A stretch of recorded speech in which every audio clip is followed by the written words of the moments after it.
that story about the I'm the man? Yeah. You want that again? Okay.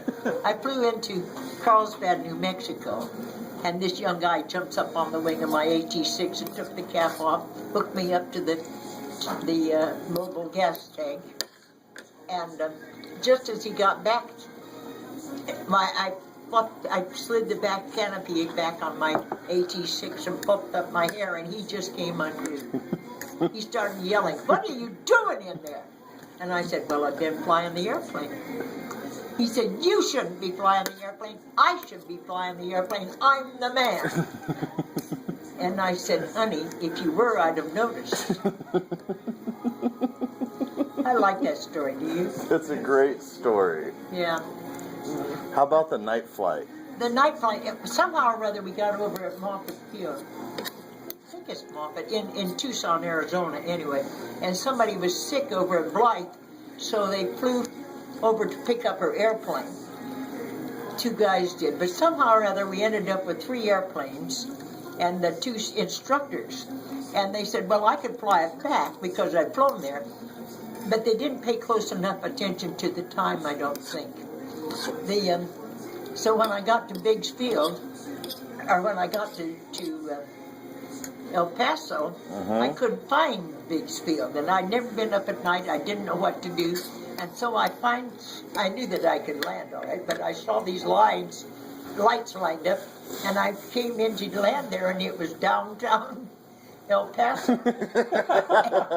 In the meantime, the people out at the field were saying, "Where are you? Where are you? Wiggle your wings." So they finally got me down. I got away from and landed at Biggs Field, but that was scary. Almost landed downtown El Paso. Yeah, couldn't find the airport. You got to find the airport to land. That's right. Anyway. That's incredible. When you flew targets? I told them, yeah. So did they shoot at targets? Yes. They still do. They still do it. First off, they used to have a big sheet of metal with holes in it, and you released it from but I didn't have that. I had a huge, like an air sock, only a great big one. And I had 4 students, and each of them had bullets that had different colored chalk on them. So you could tell who was hitting and who was not, you could grade them. Anyway, so I had, that's all there was to that. There's no more in that story that I can think of. Did I forget something? No, that's good. That's it, yep. And Sometimes I forget stuff. What's your name? Millicent, do you want my whole name? Uh-huh. Millicent Amanda Peterson Young. In the WASP, they called me Pete. What are you going to do with Peterson? Right. Say what WASP stands for. What? Say what WASP stands for. Oh, the WASP stands for Women's Air Force Service Pilot. Yeah. We were the first Air Force, and we were the first ones to wear blue. In the U.S. It's incredible. Yeah. There's a picture of my wings in there, isn't there? Yeah. Did you see? We had silver wings just... And the strangest thing was, when we came, we had to take the oath of office, and when we were subject to military disciplines and courtesies, people had to salute us. Wow. Yeah, that's my Do you wings. fly? No. I hope to at some point, but every time I get any money, I end up with new camera gear. There you go. He buys cameras instead of airtime. What a story. We had a great time. We flew everything. We had one woman. Every plane in the inventory was flown by at least one. I never know quite how to say that. Nobody flew all of them. But there was one woman that flew the experimental in the jet. inventory was flown by at least one WASP. And the boys didn't want to fly the B-29 because it had bad takeoff characteristics. And so Tibbet says, well, we'll see what the women say. And this is the 2nd or 3rd time they've had the women check out the airplane. We always read the specs. They all jumped in thinking they were driving a Model A car. Anyway, so They got 2 women there, and they taught the boys how to take off. And then Wow. they dropped the atomic bomb. You know. Wow. So they were involved, and there were 3 of them involved in the Manhattan Project. They were flying. They pick up stuff in like Long Beach or someplace, and they lock them in the car. The FBI would lock them in the plane, and then they had to land and park in a different area at Wendover Field, and then the FBI had to open the plane again. They told me there was a way out, but I don't. In case of a dangerous situation, but I don't. Never heard of it. Nobody used it either. So I don't know. Yeah, there were 25,000 women applied for the position. 1,800. Most of them didn't qualify because we had to know how to fly. 1,800 were taken to be trained to fly military aircraft, and 1,074 graduated.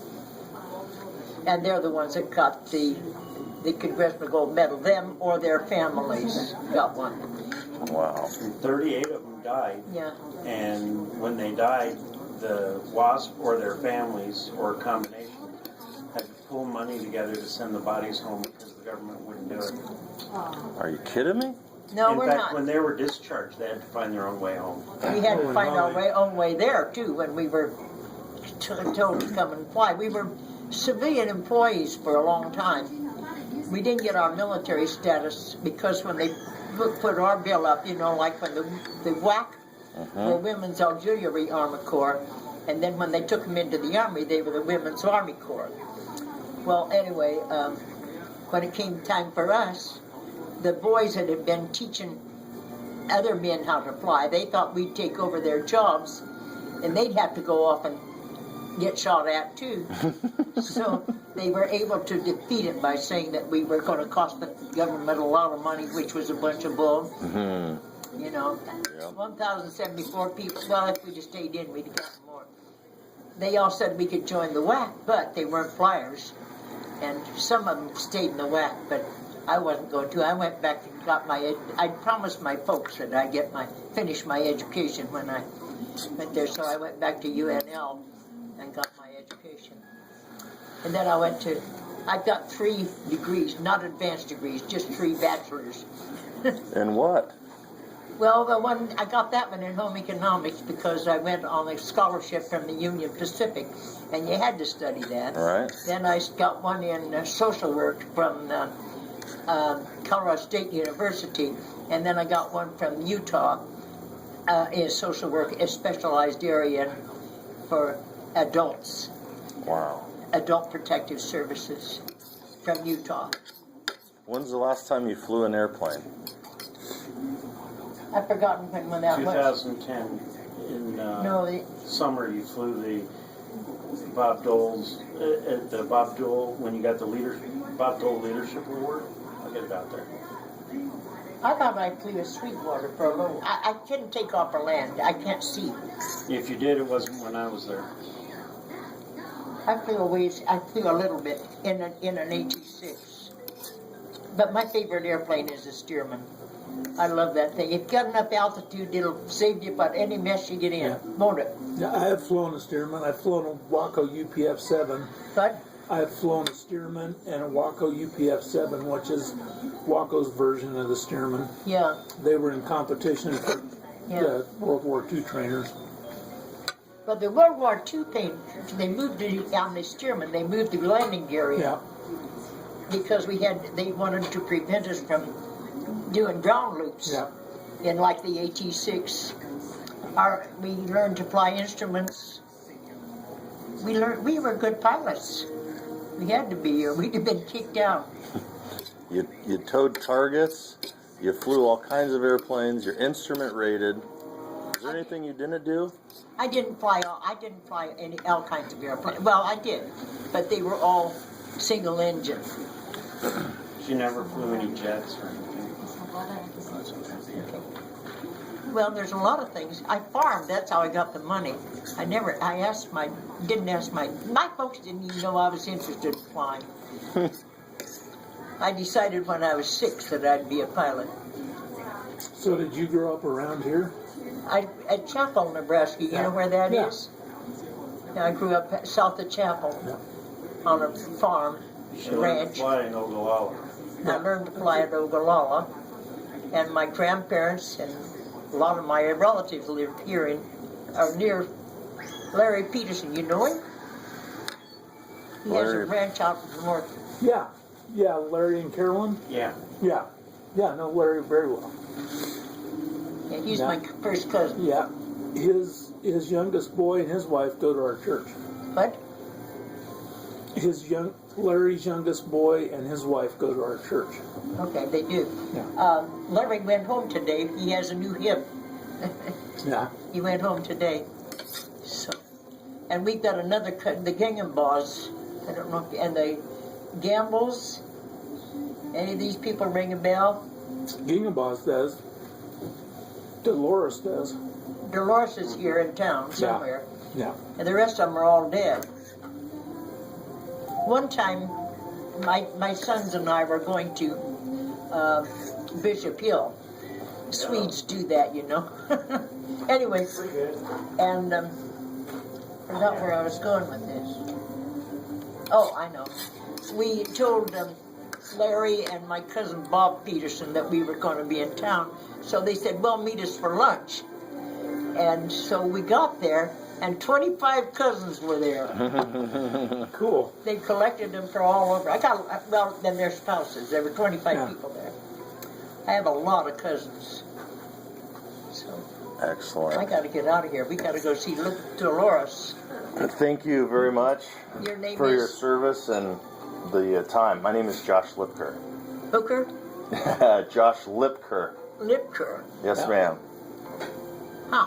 Very much enjoyed the story. Thank you. I am Kurt Peden. Say it again. Kurt Peden. H-A-D-E-N. P-E-D-E-N. P-E-D-E-N. Yeah. Peden. No Swedes. No. No, Dane. My mom was a Dane. When I graduated, I couldn't get a date when I was in high school because I beat up on all the guys in school when they were 6 years old. You beat up on them when they're 6. They don't ask you out when they're 16. I had to wait for a new guy to come to town. He was a Dane. I was going to marry him, but he got himself killed, so that was the end of that. I married some guy from Madison, Nebraska. Did you have to stop recording? I don't know if he did or not. Are you still recording?